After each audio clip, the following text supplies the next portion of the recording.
দুর্নীতি অনিয়ম সমালোচনা পিছু ছাড়ছে না বাফুফের। এবার ফিফার শাস্তির বিরুদ্ধে আপিল করে সংস্থাটির বেশ কয়েকজন কর্মকর্তা রেহাই তো পেলেনই না, উল্টো বাড়ল মাত্রা।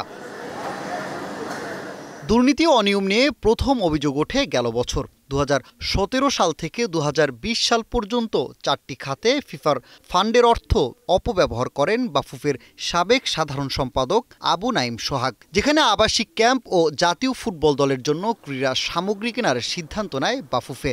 এই কেনাকাটার দরপত্র জমা দেয় 3 প্রতিষ্ঠান। মূলত 3 প্রতিষ্ঠান হলো এর মালিক ছিলেন একই। প্রায় 32 লাখ টাকার পণ্য কেনার এই অনুমতি দেন সোহাগ।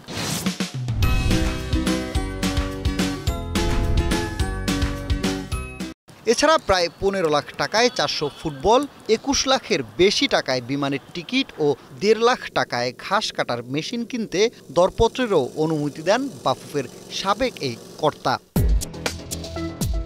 এরপর 2020 সাল থেকে ফিফা এর তদন্ত শুরু করে। দীর্ঘ 3 বছর পর তদন্ত শেষে গেল বছর বাফুফের এসব কেনাকাটায় অনিয়ম খুঁজে পায় ফিফা। সোহাগের মাধ্যমে এসব কেনাকাটার দরপত্র অনুমোদন পেলে তাকে শাস্তির আওতায় আনে ফিফা। সোহাগ ছাড়াও শাস্তি পান সাবেক অর্থ বিভাগের আবু হোসাইন ও সাবেক অপারেশনস ম্যানেজার মিজানুর রহমান। ফেডারেশনের সাবেক সাধারণ সম্পাদককে 2 বছরের নিষিদ্ধের পাশাপাশি 10,000 সুইস ফ্রাঁ জরিমানা করে ফুটবলের সর্বোচ্চ নিয়ন্ত্রক সংস্থা। সে সময় এই রায়ের বিরুদ্ধে আপিল করেন সোহাগ। এই আপিলে তার শাস্তি না কমে উল্টো বেড়েছে।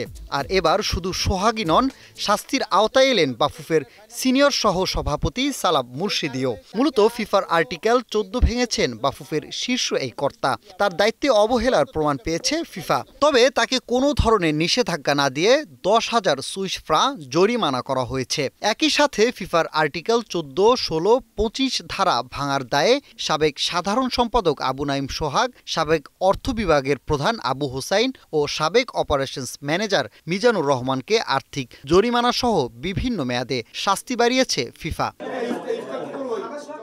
বাফুফের সাবেক এই 3 কর্মকর্তার সততা, সাধারণ দায়িত্ব ও অসত্য তথ্য দেওয়ার দায়ে সোহাগকে 3 বছরের নিষিদ্ধের পাশাপাশি 20,000 সুইস ফ্রাঁ জরিমানা করে ফিফা। আর বাকি দুজনকে 2 বছরের জন্য বহিষ্কার ও 10,000 সুইস ফ্রাঁ জরিমানা গুনতে হবে।